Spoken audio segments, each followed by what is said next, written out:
no ar mais uma edição do Deu Liga, episódio número 50, meia centena de Deu Liga já, quem diria, bastante tempo já, fechando quase um ano, hoje para falar sobre, mais uma vez, o futebol italiano, mas não por um motivo tão bom, as ligações do futebol italiano com a máfia, o envolvimento de clubes, torcedores, jogadores, dirigentes e muito mais, quem sabe. Quando eu estava de férias e aí propuseram esse assunto no grupo do Deu Liga e disseram assim, já em homenagem ao Walter que está voltando, a gente vai fazer um sobre o futebol italiano e a máfia. O Eduardo Castilhos não estava de férias, a minha dúvida por que essa relação? Porque eu não sou italiano, não tenho descendência italiana, nasci no Brasil, enfim. É porque eu sou mafioso? Não, é porque tu conhece bastante a Itália, Valtinho. Exatamente por isso aí tava o Diva do nosso lado também, a gente já pensou em puxar ele. Porque eu sou mafioso. Isso aí. Porque esse é um gangster. Esse é um gangster. Tem que chamar de doutor. O peso de um lado da mesa e exatamente. O peso do outro, né? Os tá meio dois desequilibrado aqui. Do futebol italiano. Mas é exatamente por causa disso. E Léo Bender, mais uma aparição no Deu Liga. Quando a gente fala de futebol italiano e máfia, o que vem à tua cabeça? Pois é, cara, prazer estar aqui com vocês. Primeira vez dividindo a mesa do Deu Liga com o Divério e o Valtinho. Não tem como falar de futebol italiano sem falar da máfia, né? Principalmente puxando as últimas décadas. E é isso, acho que a gente tem muito a explorar. Me lembra muito a história do Maradona, o envolvimento dele, né, desde a sua chegada em Nápoles até a sua saída. Então acho que isso é o que mais me vem à mente quando se fala em máfia no futebol italiano. E isso aí que a gente vai explorar, né? Vamos lá. O Rafael Divério, vai ser o último que eu vou apresentar, morou por um ano na Itália, morou em Turim. Todo dia acordava, ia lá na frente de casa ler, pegar o Corriere della Sera, o La Repubblica, o La Stampa de Turim. Isso. La Stampa. Como é que é? Todos os dias. Ele e o Il Sole 24 horas. Como é que é a relação do italiano com a máfia? Como é que o assunto é tratado na mídia? Sabe que é um assunto meio proibido, assim. É um tabu? Sabe quando o meu pai, por exemplo, ele é de 1957, então ele era adolescente nos anos 60 e 70. Grande Sérgio. E aí não se falava muito, por exemplo, na casa do meu pai, não se falava, por exemplo, de ditadura militar. Era um assunto meio, os caras estão nos espionando. Entendeu? Não era um assunto tratado. Em Rio Grande, que era uma cidade de interesse, ou seja, não tinha nem eleição, não se falava nisso aí. Se cumpriu o que acontecia e pronto, e era um assunto que não se tocava. A sensação que eu fiquei muitos anos atrás, né, lá, é essa. Não é um assunto assim que as pessoas conversem no dia a dia.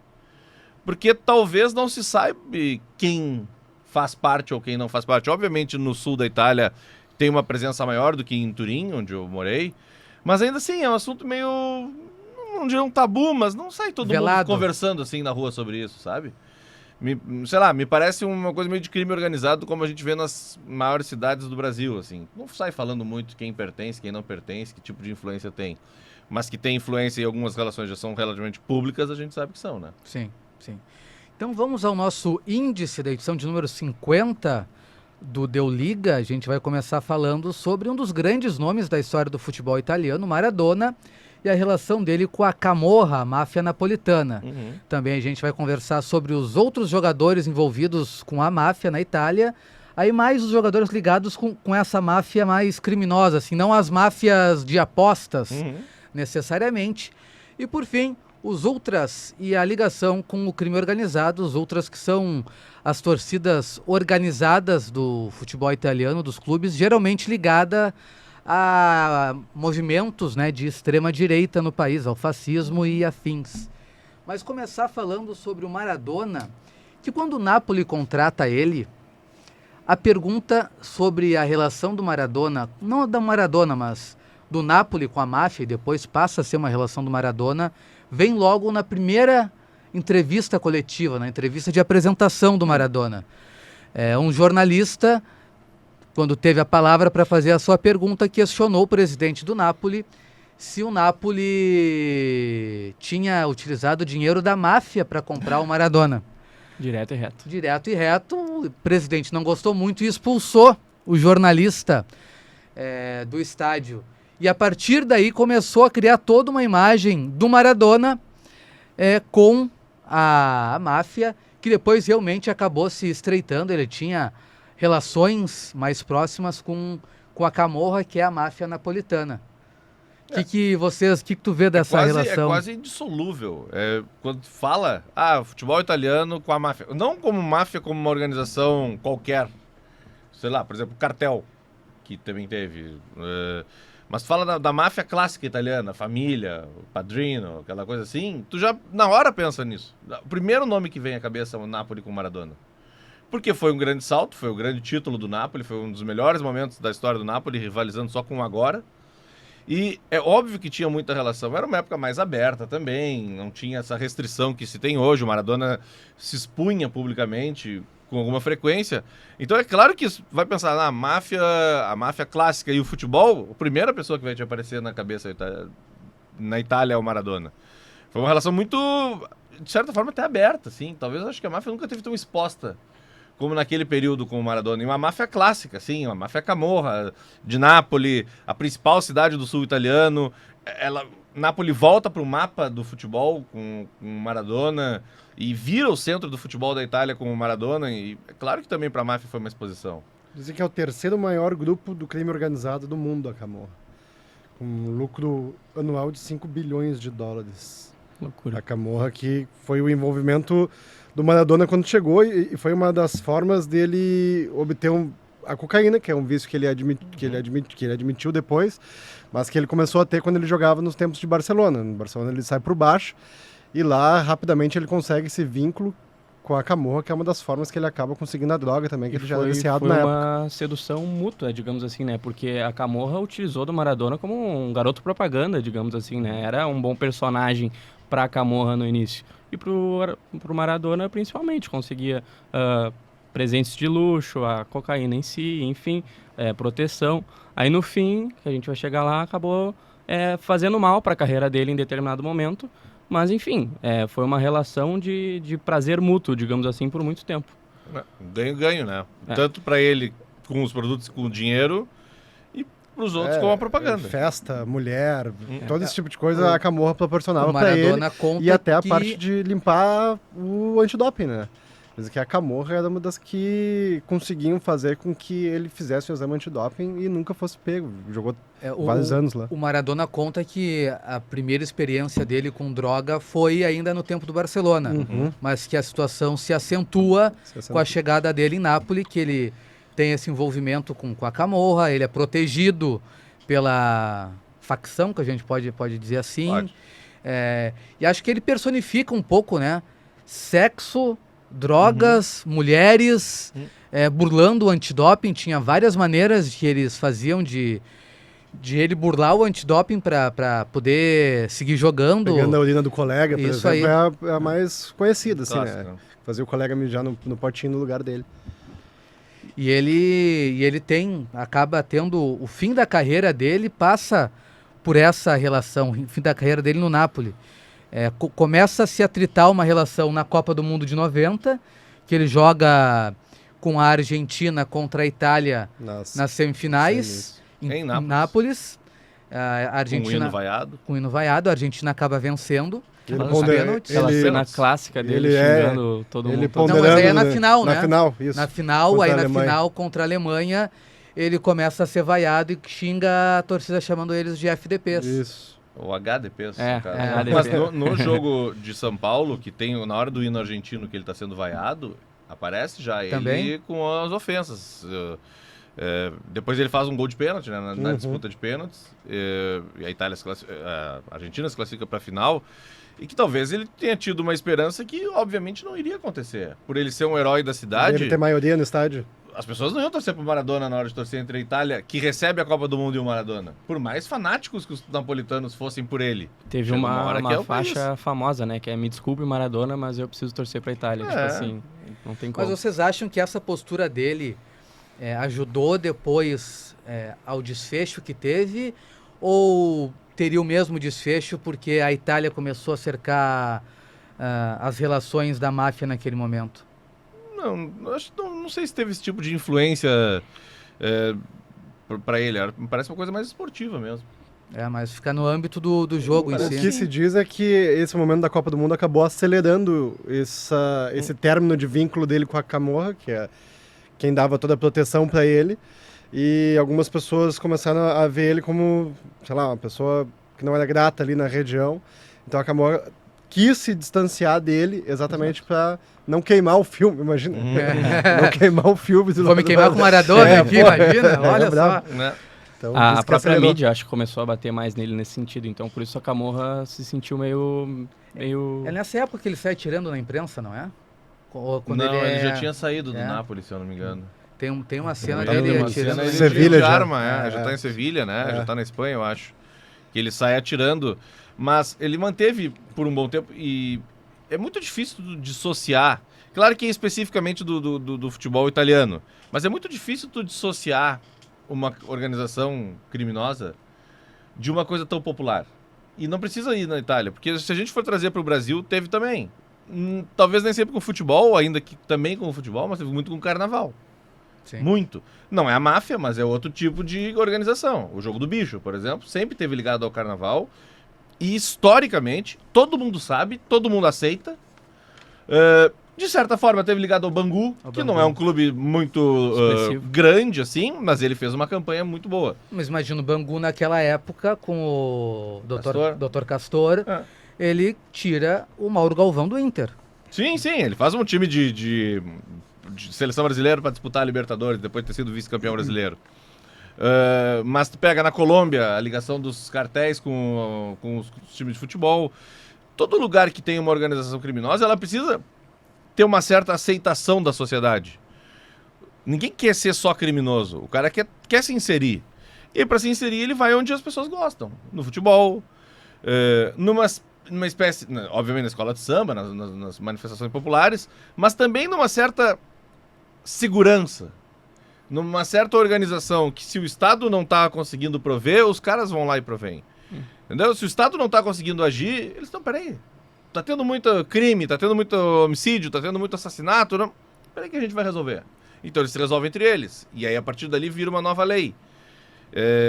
Tem muito disso também. E claro que no futebol italiano, especificamente, por ser um lugar clássico disso, olha quanto filme já se fez, a gente vai falar disso mais na frente, mas quanto livro já se escreveu, quanto filme já se fez sobre a máfia mesmo, a origem da palavra.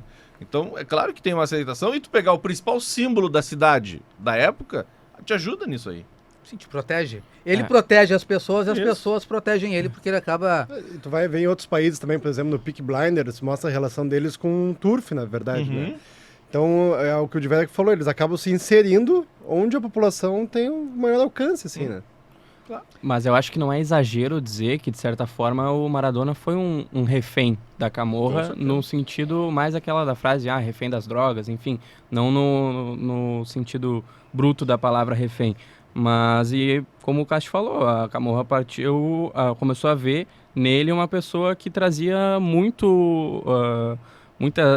como é que eu vou dizer, muito holofote, né, para Camorra, e isso passou a ser um perigo. Mas por muito tempo o Maradona, ele não, por mais que ele queria estar ali nesse meio, ele não conseguia, mesmo que ele quisesse se desfazer daquilo ali, ele não conseguia se desfazer daquilo ali, porque não era simplesmente assim, tu continuar em Nápoles como uma grande estrela e se desfazer da Camorra assim só. mas ele também não tentou, acho que, se desfazer, porque Talvez ele não. seguia precisando do uso de drogas. E aí Exato. que ele acaba sendo preso, condenado, numa ligação que parecia ser apenas mais uma ligação dele. Ele liga no começo de uma madrugada para conseguir duas acompanhantes, né? E aí, nessa conversa, a conversa é muito engraçada, porque no meio da conversa, a acompanhante diz: espera aí só um pouquinho que meu filho quer falar contigo. E aí ela coloca o telefone pro filho falar com ela, pra dizer: não, eu vi o teu último jogo, tu fez o gol assim, assado, quero um autógrafo teu e tal. E aí depois volta pra mãe, e aí ele faz a combinação, e o que pega o Maradona aí é que ele oferece, durante essa conversa, drogas, pra dizer: se quiser usar droga, eu tenho droga aqui. Então ele é indiciado e condenado por tráfego e por ser usuário. Então ele tem essas duas condenações porque ele foi grampeado. Ele não sabia que o telefone estava sendo grampeado nessa conversa que aparentemente era só mais uma conversa dele nesse estilo. Pode ser. Bom, história talvez não vá faltar, né? Porque devem ter sido anos muito intensos. Nápoles, 5 sem anos, dúvidas. né? 4 a 5 por a aí. 5 anos muito intensos. Imagina quantas não foram grampeadas. Eu acho incrível como um jogador consegue atuar no nível que ele atuava, do jeito que ele festejava, do jeito que consumia a droga. Até a gente separou uma aspas, até ele dizia: no domingo à noite, depois do jogo, íamos jantar e caímos na farra. E isso durava até quarta-feira, quando começava a me limpar para o próximo jogo de domingo. Ele se limpava em 4 dias. Até que numa dessa ele não conseguiu fugir do exame antidoping e foi suspenso por 15 meses, né? Se eu não me engano, num jogo contra o Bari, né? Eu acho que ele chega a marcar o gol da vitória do Napoli, se eu não me engano.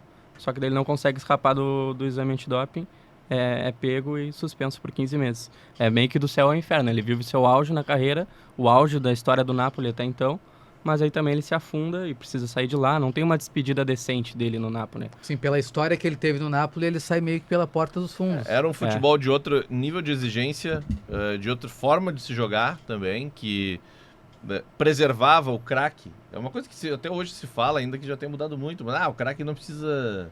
O craque só tem que decidir. Tá certo, nós estamos falando de um cometa. É um jogador que aparece a cada 50 anos, sei lá, nesse nível de talento, nesse nível de... e até de interesse. Mas hoje não tem mais como. Hoje é outro jeito que se joga, é outra forma. Mais comunicação também.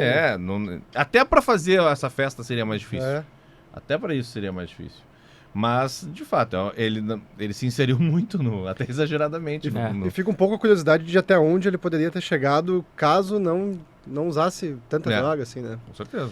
Ou, sei lá, tem gente que fala que ele era tão... O extremo fora de campo ajudava ele dentro de campo a ser tão extremo quanto, sabe? Pode ser. Mas pela questão física, assim, eu acho muito complicado. De algum modo abala não tem saúde como. do cara. É uma questão química, sabe? Não tem como tu conseguir desempenhar do mesmo jeito. A gente viu isso nos últimos anos da vida dele, né?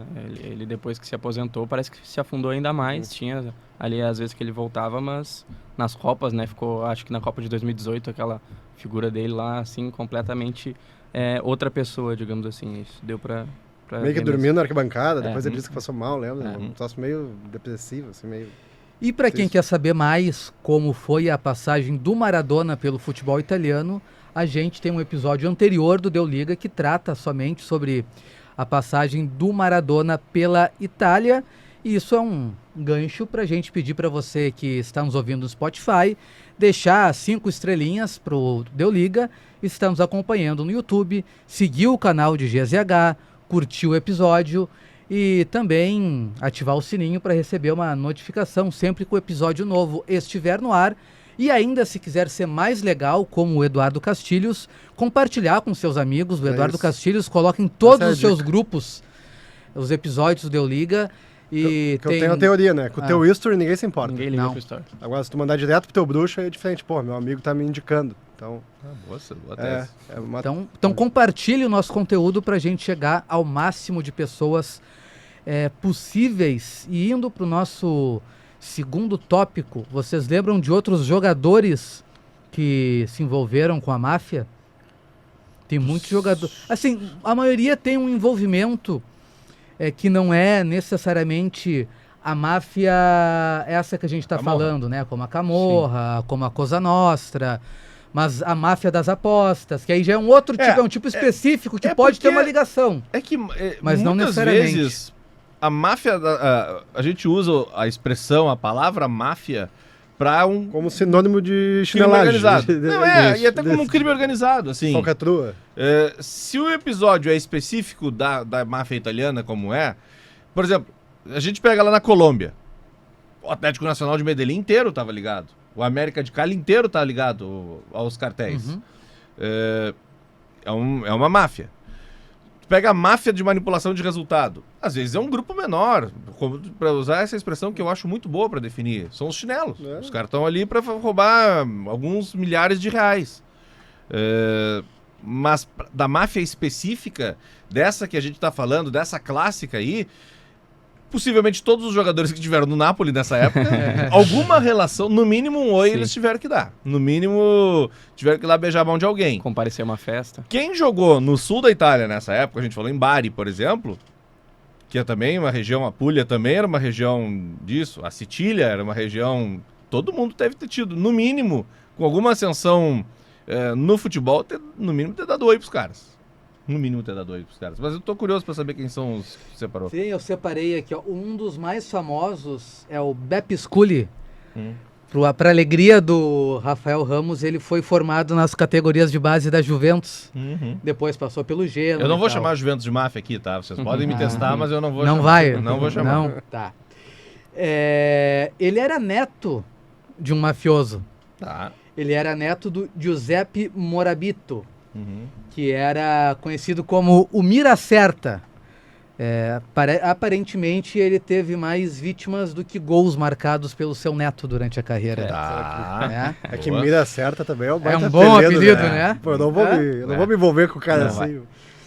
E ele teve gravações vazadas em que ele e alguns companheiros faziam acerto para alterar resultados. Teve que responder na justiça. Desde a época do Genoa, ele foi investigado.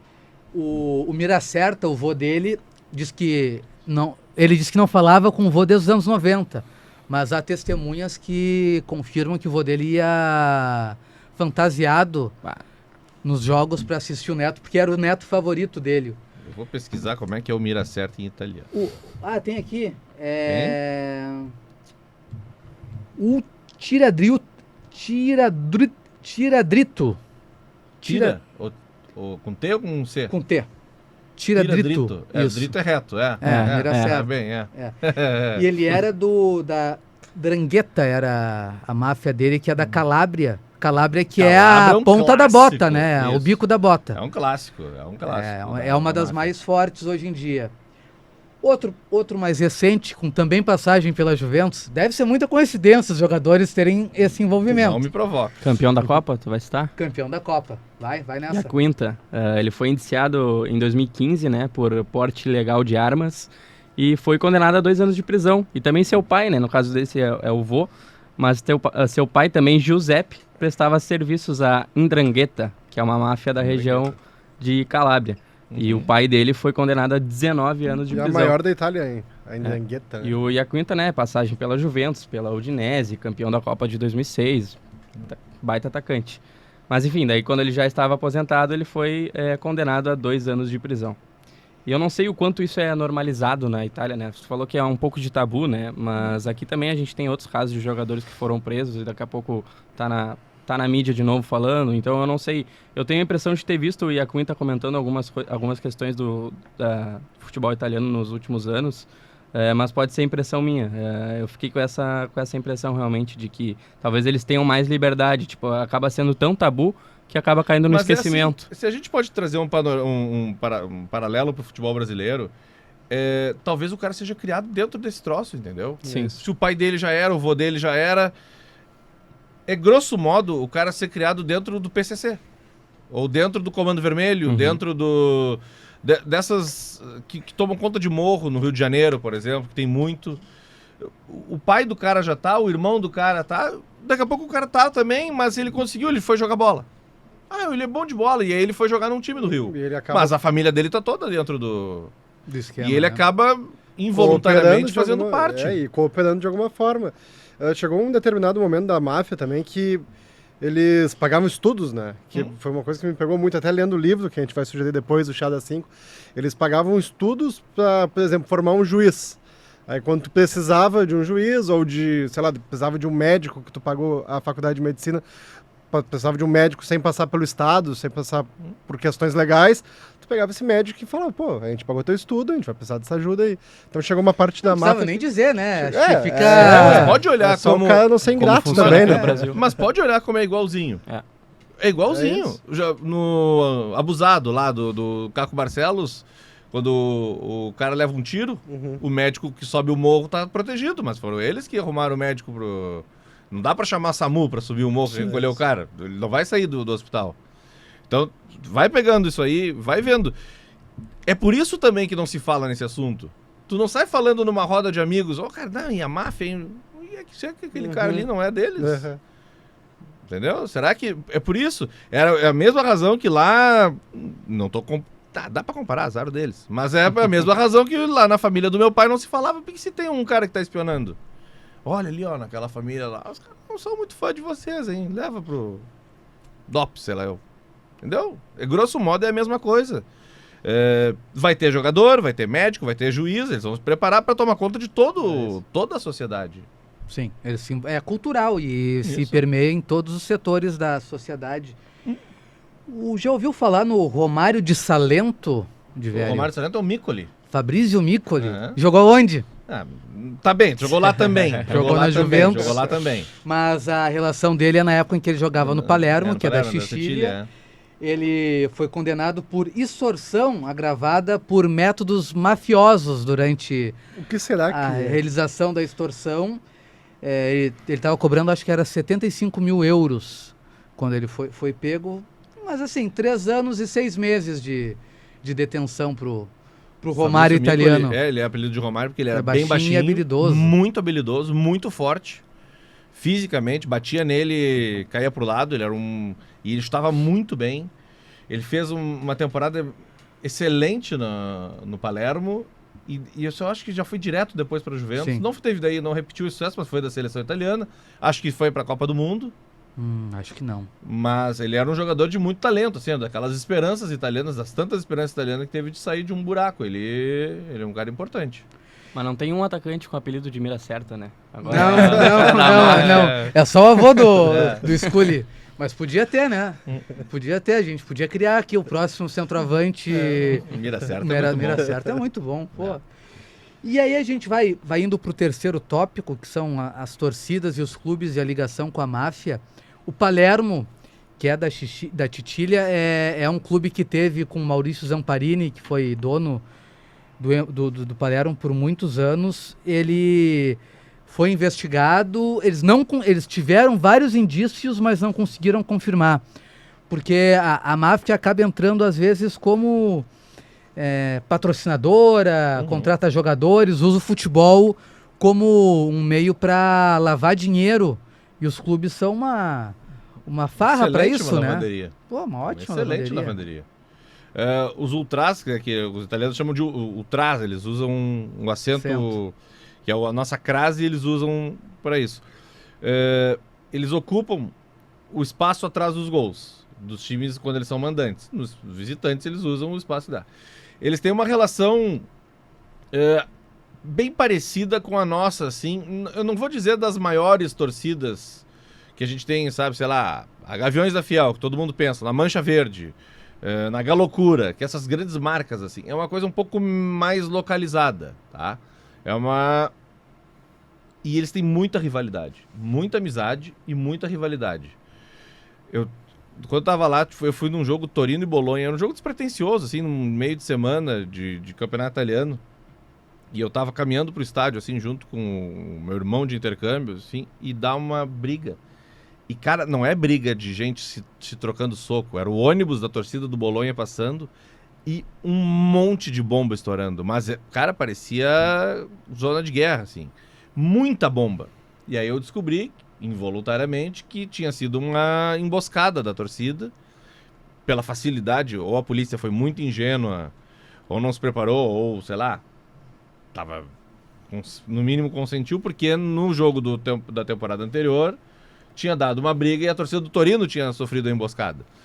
E na frente do estádio do Delle Alpi, e acontece isso. Depois, teve Torino, naquele ano não teve Torino e Genoa, o Genoa estava na segunda divisão, mas quando o Torino joga com o Genoa, por exemplo, a torcida do Torino e a torcida do Genoa não tem divisão de torcida. Eles podem entrar em qualquer lugar do estádio e conviver. Falo isso para explicar que a torcida organizada lá também é uma forma de lavar o dinheiro e de perpetuar essa questão da força, de usar a força. Como teve com o futebol, tem também com quem acompanha o futebol. E se a gente for pegar em outros países é igualzinho. No Brasil é igual, na Argentina, La Doce é igualzinho. Então também tem essa questão. Agora eu tô curioso para saber qual é a relação direta da máfia, sim, da máfia como grupo, da Cosa Nostra, da Camorra. A gente tem alguns clubes, os casos mais latentes assim são da Inter de Milão e do Milan, os dois clubes de Milão, que teriam infiltrados das máfias que, primeiro, basicamente faziam um mercado paralelo de ingressos, que é algo que Tem bastante aqui também. não é tão raro assim, e também dominavam algumas áreas no entorno do San Siro, extorquindo para os caras poderem abrir o seu bar, para poderem vender a sua bebida. Outras coisas mais. Coisas mais também. Então, e esses tempos tem, a Itália tem uma divisão da polícia que é especializada só no combate a essas questões de máfia, e foram presos 16 torcedores, somando os torcedores dos dois clubes. E, enfim, é algo que parece que está se espalhando pelas torcidas. Já teve alguma... também em relação a torcedores da Lazio, principalmente, por conta de uma relação do clube com o fascismo na época do Mussolini. O Mauri, que foi capitão da Lazio por muito tempo, num dos escândalos de máfia de aposta de resultados, era um dos operadores do negócio lá, então eles ficaram muito marcados. O André Agnelli, que foi presidente da Juventus, foi investigado também por uma possível proximidade com a máfia. A família Agnelli é a dona da Fiat. De meio mundo, assim, né? Dona desse jornal La Stampa, de Turim, dona da Juventus, até então, né? Então é uma família de muita influência. Hoje é uma família mundial, né? Já tem a holding deles, já opera mundialmente. E tanto é que no Mundial de Clubes, não era o presidente da Juventus, às vezes, que aparecia ao lado do Infantino na tribuna, né? Era o Welcome, que é um dos netos dos primórdios do Agnelli, que é o dono da holding, que é o dono de todo o grupo que gerencia Ferrari, Juventus, Fiat, Jeep e todas essas grandes marcas que acabaram sendo compradas, né, pela Fiat. E algum clube a mais que vocês acharam com relação com a máfia aí ou não? Eu vi mais forte realmente o Inter a Inter e o Milan, né, como casos recentes, e é bem isso que tu falou no início do programa, Valtinho. Infelizmente, a máfia conseguiu se aproveitar muito bem da ferramenta social que é o futebol, seja financeiramente, socialmente, enfim. E era bem isso que tu estava falando ali, sobre os infiltrados, né? Até em estacionamento, vagas de estacionamento isso ao aí. redor de San Siro, eles se aproveitam também, cobram ali um valor, enfim. E até por isso acho que os clubes têm um interesse, né, de trocarem de estádio, fazerem um novo estádio ali nas proximidades, porque também tu zera essa conta. Todo esse loteamento que os caras têm naqueles arredores acaba deixando de existir, e os clubes vão ali para pelo menos por um tempo, porque pelo a menos por máfia um tempo, continua até muito inteligente. Vai. Mas o que eu tenho da dúvida é que as torcidas lá, elas têm coligações também, que nem as coligações que existem aqui. Por exemplo, aqui a gente sabe que tem a torcida que é o Dedo pro Alto e o Punho Cerrado. O próprio Napoli tinha uma parceria com o Genoa, mas aí o Genoa teve alguma questão, algum envolvimento com questões de fascismo, e o Napoli resolveu abandonar o barco, romper essa parceria. Tem torcidas amigas, eles chamam de gemelate, que são... Gemelo é gêmeo. Então eles permitem que... O Torino, por exemplo, era o Genoa e a Fiorentina... Assim, por exemplo, a Fiorentina ia jogar contra a Juventus, a torcida do Torino recepcionava a torcida. Como tem aqui também, né? Quando Grêmio, Vasco, Palmeiras, né? Vasco, Grêmio, Atlético, Inter e Flamengo, não tem muita divisão. São Inter Paulo, e Cruzeiro. não tem essa divisão, assim, de...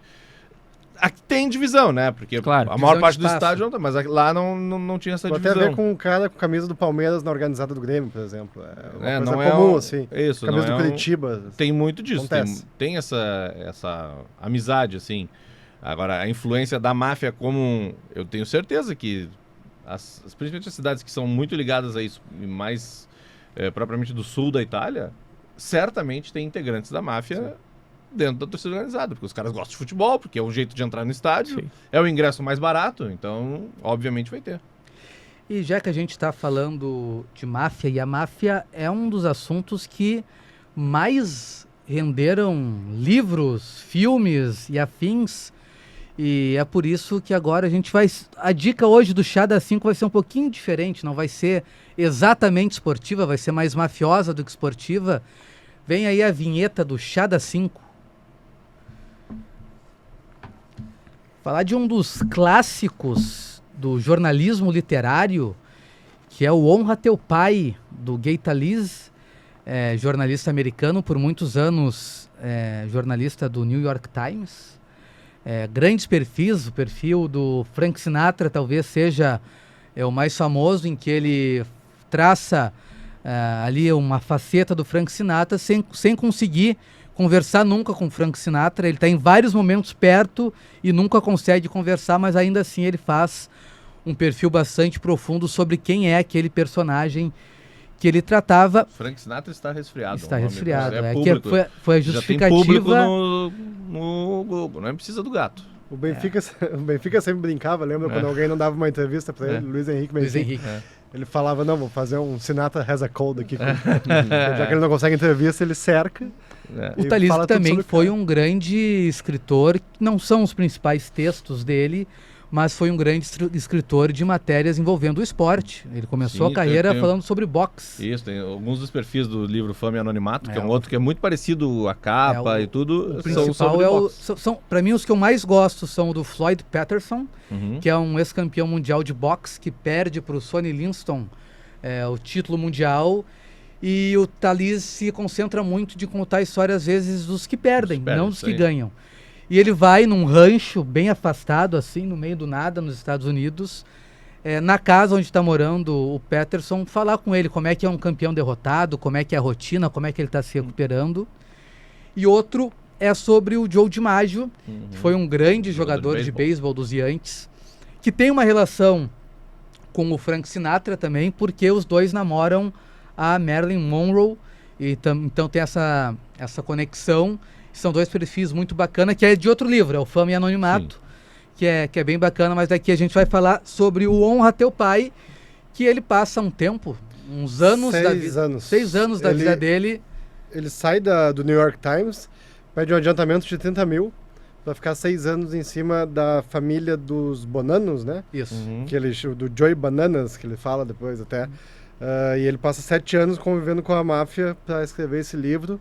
No começo, ele fala sobre como é que é a máfia deles, dos Bananas e tal. No começo, o chefe da máfia, o Joe Bananas, ele não gosta muito do livro, só que depois ele relê e até pede pro Gay Talese autografar uma dedicatória para ele no livro dele. Então, no final, ele acaba gostando do livro que ele acaba fazendo. E o legal é que ele conta ali, o Joe, é que ser mafioso...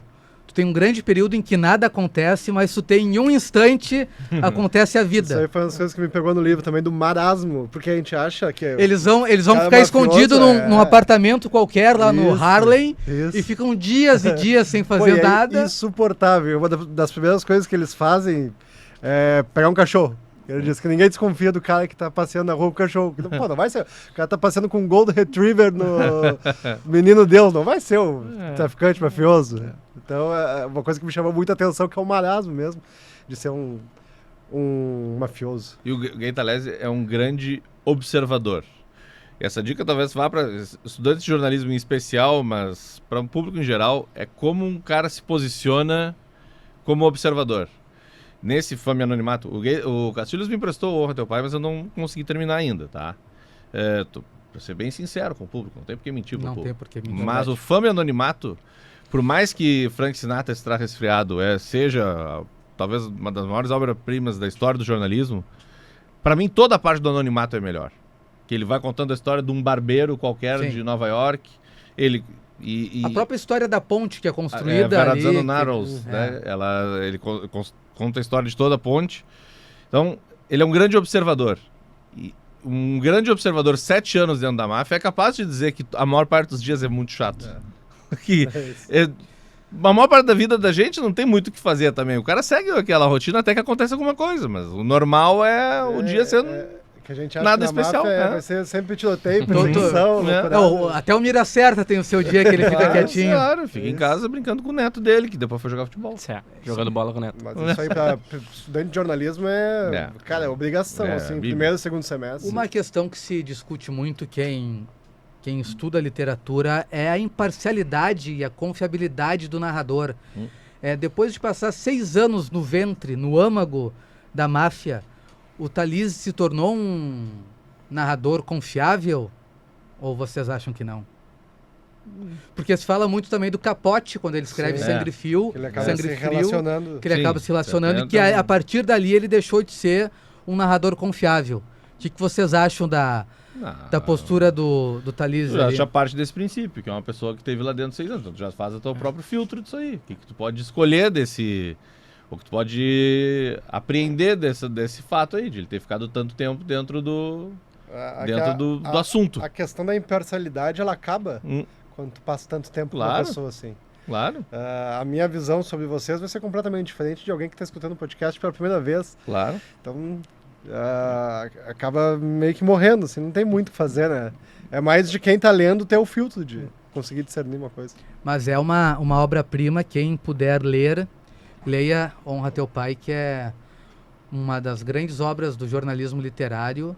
Não sei se é o principal livro do Thalys, eu gosto muito de Fama e Anonimato também, mas... O Voyeur também é bom. O Voyeur eu não gostei gostei. tanto. Porque eu achei que Voyeur. tem muito... Não sei, mas eu nunca mais entrei num hotel Do desse mesmo jeito. Eu achei que o Voyeur, o problema é que ele usa muitos textos do próprio cara que ele está investigando, assim, partes muito grandes. Eu achei que ele estava ali só para entregar um livro. O voyeur, pra quem não entende, ele recebe uma informação de que tem um hotel em Denver que um cara fez toda uma estrutura para ficar bisbilhotando Isso, o pra seu... espionar o quarto. Pra espionar os quartos. Isso. E ele faz toda uma reportagem de jornalismo literário em cima disso, que só é publicada 35 anos depois por questões judiciais Sim. e tal. E é incrível as descrições que ele faz, assim. Chega a levar... Tem algumas correntes de jornalismo que acabam não acreditando em tudo que ele descreve, de tão fidedigno, assim, que ele consegue ter a memória daquilo tudo, né? Em tempo de uma tecnologia que não é tão avançada. Eu gostei bastante do Voyeur. Eu achei legal, divertido. E ele tem um outro livro que eu gosto bastante. Como ele gosta bastante de falar dessa questão dos derrotados, ele escreveu um livro que é Vida de Editor. Que eu também acho que foi meio assim como o Voyeur, que ele tinha que entregar um livro para a editora.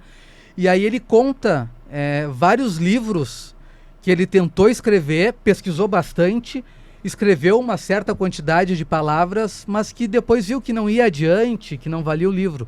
E aí ele compila e vai juntando várias desses meios livros para contar, e tu acaba lendo e diz, na verdade esse é um livro sobre o fracasso, porque ele está contando os fracassos dele, né? Os livros que não aconteceram. Eu não conhecia, Então esse não li ainda. é bem bacana também, vale a pena a leitura. Então, vamos agora viajar com a nossa dica Será de que viagem. Vai ser pra Itália ou não? Para Itália, vamos mais uma vez para Itália. Mas acho que esse lugar aqui, gente, ninguém foi ainda, né? Não, gostaria muito Eu também de ter gostaria de ter ido. ido. No programa lá, quando eu morava na Gente, Itália... para dizer, né, Diver, a gente vai para Sicília, uma das ilhas da Itália. Mas como é que é a pronúncia? Hoje Sicília. É aula de pronúncia, né? Sicília. O C tem sempre o som, quando é com E ou com I, é sempre o som de ti ou che. Sempre, como se tivesse o TCH. Sicília, todo mundo que estava no norte da Itália queria conhecer a Sicília. Todo mundo. Aí era por vagas e tal, obviamente nem todo mundo podia ir. Eu não fui um desses que não puderam ir. Aí eu fui Isso pra os teus Trani. colegas de Todo mundo que escola. fez essa época aí. Mas deve ser um lugar espetacular. Mar Mediterrâneo. Deve ser um lugar espetacular, assim como a Sardenha. Palermo também, né? Palermo na Sicília, que é uma cidade... Siracusa. Isso aí. Fica Qual foi o lugar mais bonito que vocês foram quando vocês estiveram lá? na Itália? De beleza natural? É. Eu vou dizer assim, para quem gosta de neve, por exemplo, o Vale d'Aosta, que é o último estado ao norte, a última região ao norte, acima de Turim, com montanha, né? É uma daquelas paisagens de cinema, assim. Quebra-cabeça. Mont Blanc, aquelas coisas. É, isso aí. Parece fundo de tela, sabe? A Toscana, obviamente, é muito bonita também. Toscana. O mar... Florença é legal, que é tipo, tu vai andando e tu vai vendo um pouco da história contemporânea, assim. Isso, daí não é aquela beleza natural, né? É uma beleza que eu... construída, desconstruída, sim. eu acho muito legal. Mas a Sicília tem principalmente a beleza natural. Tem praias que é o caso diferente de Gênova. O sul é mais natural, né? O sul é mais natural e mais bonito as praias também. E o norte é mais construído, né? Até porque tinha mais dinheiro. E vamos fechar o programa com o nosso craque da rodada, que é mais um jogador que a gente vai citar, mas esse, como é diferente dos outros, esse não jogou na Juventus, Não. esse jogou no Milan. O Marco Borriello foi investigado também por relação com a máfia. Ele é de Nápoles e o pai dele teria relação com a Camorra, e quando ele tinha 12 anos, o pai acabou sendo assassinado pela máfia. Bom. Ele não chegou a ser um craque, né? Ele sempre Não, foi longe Mas ele disso. participou de 2 campanhas da Champions League do Milan. E Como reserva, né? Exatamente, com reserva. E da Eurocopa de 2008, ele estava com a seleção italiana também. E ele fala que foi um grande fato na vida dele, um grande trauma, perder o pai. Até peguei uma aspas dele aqui, que ele fala: penso no meu pai todos os dias, chamava-se Vitorino, era ruivo e tinha olhos verdes. Durante a Segunda Guerra Mundial, minha avó teve um amante inglês e ele herdou um pouco da elegância e da sofisticação britânica. Disse ao Gazeta dello Sport em 2018. Aí depois ele completa: quando a Camorra matou meu pai, eu era uma criança, tinha apenas 12 anos. O futebol me ajudou a olhar em frente e sei que hoje ele estaria orgulhoso de mim. Ele é torcedor do Napoli. Muito bem. Muito bem. Bonito. Parabéns ao Borriello. Teve uma carreira bem bacana também. Jogou a Eurocopa, tá bom. Sim. Tá bom, Tá tá bom. bom. Não foi um Não é craque, muito mas... fácil. Não, É muito fácil. ainda mais na Itália. Na época dele tinha aí o Inzaghi, um monte de cara bom aí. Era difícil disputar a vaga naquele Era time do Milan. complicado. Era complicado. Mas Algo mais pra acrescentar, gente? Sobre Gostei a desse máfia? episódio aí. Gostei. Gostei. Foi um bom assunto. Achei que não ia render. Confesso que lá em cima eu temia. Mas agora também. tu acha que tu veio porque tu é italiano ou porque tu é mafioso? Depois de participar do programa. Mafioso. A gente até chegou a brincar que o episódio ia durar 20 minutos. Confesso que legal. temi, mas rendeu bastante. Foi bem. Legal. Foi bem? Foi bem. Foi aprovado? Não, eu gostei bastante. Falando em aprovado, deixe o seu joinha, dê a sua curtida Vou fazer isso agora. e compartilhe o nosso episódio. Também siga a GZH no YouTube. Então ative o sininho para fazer com que sempre que o episódio novo for ao ar, você receba a notificação. O programa de hoje teve a produção dos incansáveis Rafael Ramos e Janaína Willi, técnica e edição de áudio de Leandro Carvalho. Então, a gente volta na semana que vem com Deu Liga e vai ser um assunto, mais uma vez, muito bacana como foi o de hoje. Um abraço e até lá.